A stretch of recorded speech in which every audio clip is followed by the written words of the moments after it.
Welcome to ஐசா creations. இன்றைக்கி காளானில் பிரியாணி செய்யப்போகிறோம். அதுக்கு தேவையான பொருட்களை பார்க்கலாம். அரிசியை 1 டம்ளர் அரிசி, அதை கழுவிட்டு ஒரு 10 நிமிஷம் ஊற வச்சு வடிகட்டி வச்சுருக்கேன். பார்த்தீங்கன்னா தெரியும் ஈரமாக. ஒரு டம்ளர் அரிசி, ஒரு பாக்கெட் காளான் வச்சுருக்கேன். உங்களுக்கு கம்மியாக போடலாம் அப்படின்னா கம்மியாக போடுங்க, இல்லை நிறையா போட்டால் ஒன்றும் தப்பு இல்லைன்னு நினச்சிங்கன்னா நிறையா போடுங்க. நீங்கள் காளான் மட்டும் போட்டாலும் போடலாம், இல்லை காளான் கூட உருளைக்கிழங்கு சேர்த்து செஞ்சாலும் செய்யலாம். அது உங்கள் இஷ்டம்தான். காளானை லைட்டாக தண்ணியில் வெது வெதுப்பான தண்ணியில் போட்டு 2 கழுவிட்டு நறுக்கி எடுத்து வச்சுருக்கேன். அதுக்கப்புறம் வெங்காயத்துக்கு பதிலாக கோஸ் எடுத்து வச்சுருக்கேன். கோஸ், அதுக்கப்புறம் 2 தக்காளி. ரொம்ப பழமாக இருந்தால் நல்லாயிருக்கும். இது கொஞ்சம் ரொம்ப பழமாக இல்லை, ஆனால் நீங்கள் சமைக்கும்போது நல்லா பழமாக வாங்கிக்கோங்க. இஞ்சி நல்லா தோலை சேர்த்துட்டு துருவி வச்சுருக்கேன். தேவையான அளவு பச்சை மிளகா. இவ்வளோ தான் இதுக்கு தேவையான பொருட்கள். இது எப்படி காளான் பிரியாணி செய்யலான்னு பார்க்கலாம். இது பச்சடிக்கு நான் வெங்காய பச்சடி செய்ய மாட்டோன்றதுனால வெள்ளரிக்காய் பச்சடி.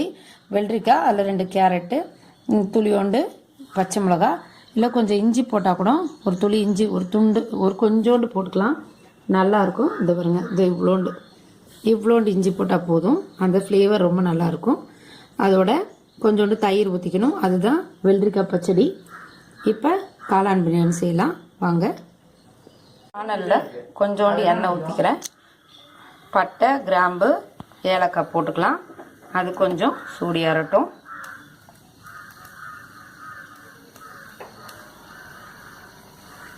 சூடி ஏறிடுச்சு.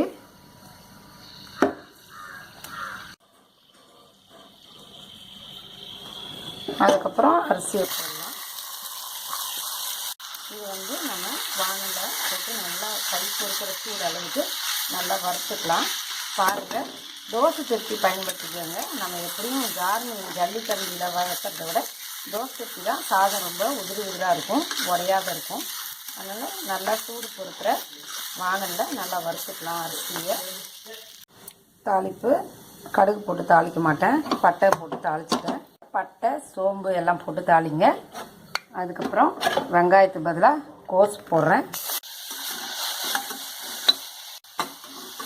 வெங்காயத்துக்கு பதிலாக கோஸை போட்டு நல்லா வதக்குறேன். நீங்கள் வெங்காயம் போட்டுக்கோங்க. இது நல்லா ப்ரௌனிஷ் கலராக வறுக்கிற அளவுக்கு ஓரளவுக்கு நல்லா வெங்காயத்தை வதக்கும்போது தான் அதோட டேஸ்ட் கிடைக்கும். வதக்கிட்டேன். இப்போ இஞ்சி போடலாம். பாருங்கள், துருவி வச்ச இஞ்சியை போட்டுட்டேன். இஞ்சி போட்டுட்டு நல்லா வதக்குங்க. இது ரொம்ப வதக்கணும்னு அவசியம் இல்லை, அடியில் பிடிக்கிற அளவுக்கு வதக்குங்க. பூண்டு போட்டிங்கன்னா கொஞ்சம் வதக்கணும். நான் வெறும் இஞ்சி மட்டும்தான் போடுறேன் அப்படின்றனால நீங்கள் இஞ்சி பூண்டு பேஸ்ட்டை மிக்சியில் தண்ணி விடாமல் குறைன்னு அரைச்சி போடுங்க. கொஞ்சம் கூட தண்ணி விடாதீங்க. அதில் இருக்க ஈரப்பசையில் அரைக்கிற அளவுக்கு பார்த்துக்கோங்க. ஏன்னா அதுக்கப்புறம் நீங்கள் இஞ்சி பூண்டு பேஸ்ட்டு போட்டிங்க அப்படின்னா அதில் அடியில் கொஞ்சம் தண்ணி மாதிரி நிற்கும். அது நல்லதில்லை உடம்புக்கு.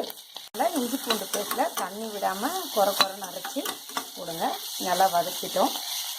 இப்போ தக்காளியை போடலாம்.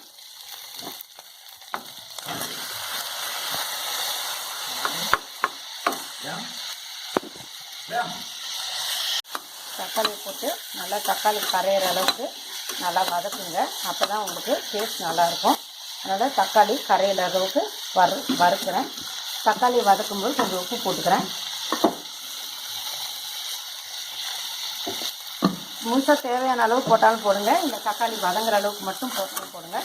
அதுவும் உங்கள் இஷ்டம்தான். இப்போ இது ஒரு நிமிஷம் மூடிட்டோன்னா நல்லா குழஞ்சி வேகும்.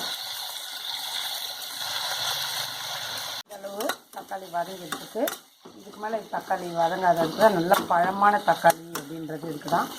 இதுக்கு மேலே இந்த தக்காளி வதங்காதுனாக்கா திரும்ப நான் இதை காளானை போட்டுடுறேன். காளான் ரொம்ப பொருசாக நறுக்காதீங்க. காளான் ஒரு தண்ணி பொருள் இல்லையா, அதனால் காளான் ரொம்ப கரைஞ்சிரும். அதனால் கொஞ்சம் பெருசாக இருக்கிற மாதிரியே பார்த்து போட்டுக்கோங்க. இதில் உங்களுக்கு பச்சை பட்டாணி இருந்தது அப்படின்னா உங்கள் வீட்டில் கொஞ்சம் போட்டுக்கலாம். உருளைக்கிழங்கு இருந்ததுன்னா ஒன்று போட்டுக்கலாம்.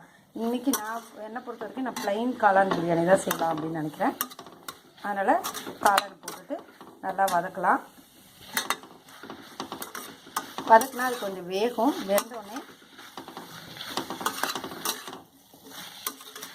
கொஞ்ச நேரம் வேக விடலாம். கொஞ்சம் அந்த மசாலா பொடியில் கொஞ்சம் போட்டுட்டேன். அந்த மசாலா பொடி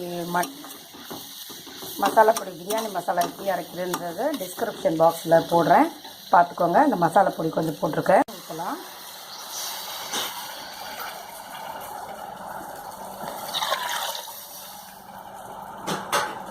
ஒன்று தண்ணி ஊற்றிருக்கேன்.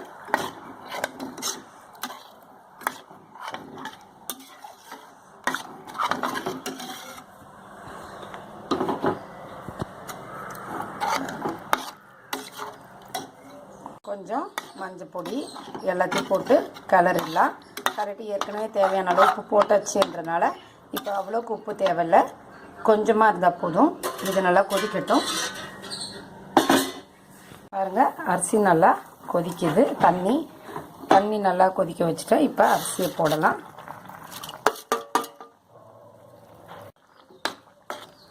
பாருங்கள், இப்போ நல்லா கிளறிட்டு உப்பு இருக்கான்னு பார்த்துக்கோங்க. ஒரு வாட்டி உப்பு இருக்கான்னு பார்த்துட்டு மூடி வச்சுருங்க. ஒரு விசில் வந்தோடனே ஆஃப் பண்ணிடலாம். அதுக்கு மேலே வேக வைக்க வேண்டாம். இப்போது உங்களுக்கு பிடிச்சா ஒரு அரை ஸ்பூன் நெய் விடுங்க. சாதம் நல்லா உதிரி உதிரியாக கிடைக்கும். இதோட மூடிடலாம். ஆயிடுச்சு.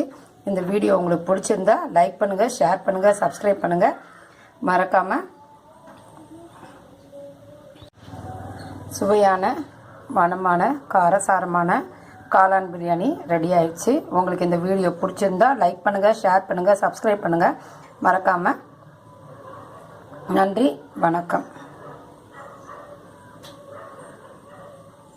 வெள்ளரிக்காய் பச்சடி எப்படி செய்யணும்னா, அங்கே பாருங்கள், வெள்ளரிக்காவே இப்படி துருவிக்கோங்க. கேரட் துருவுறதால அதே மாதிரி கேரட்டையும் கொஞ்சோண்டு போட்டுக்கோங்க. ஒரு துண்டு இஞ்சி போட்டிருக்கேன். இந்த பாருங்கள், ஒரு பச்சை மிளகா. இது எல்லாத்தையும் ஒன்றா போட்டு கலருங்க. உப்பு போட்டுக்கலாம். நம்ம எப்போ சாப்பிட்றோமோ அப்போ உப்பு போடணும். ஃபஸ்ட்டே உப்பு போட்டுட்டோம்னா தயிர் நீத்துரும். அதனால் இப்பயே போட வேண்டாம். இங்கே பாருங்கள், இது எல்லாத்தையும் நம்ம கிளறிடுறோம். இங்கே பாருங்கள், தயிர் ஊற்றிட்டு நம்ம நல்லா கிளறிட்டோம்னா இதுதான் வெள்ளரிக்காய் பச்சடி. இன்னும் வெள்ளரிக்காய் போட வேண்டாம். எங்கள் வீட்டில் இவ்வளோ போதுன்றனால இவ்வளோ போட்டுக்கிட்டேன். உங்களுக்கு எவ்வளோ தேவையோ அவ்வளோ போட்டுக்கலாம். ஆனால் தயிர் மட்டும் இன்னும் கொஞ்சம் எக்ஸ்ட்ரா கூட ஊற்றிக்கலாம். ரொம்ப நல்லாயிருக்கும். தயிர் கொஞ்சம் நிறையா இருந்தால் நல்லாயிருக்கும். அதனால் கெட்டி தயிரை நல்லா இப்படி போட்டுக்கிட்டு இப்படி வச்சுக்கோங்க. உப்பு இப்போ போட வேண்டாம், சாப்பிடும்போது போட்டுக்கலாம். இதுதான் வெள்ளரிக்காய் பச்சடி. வெங்காய பச்சடி பிடிக்காதுன்றவங்க இந்த வெள்ளரிக்காய் பச்சடி சாப்பிட்டுக்கலாம்.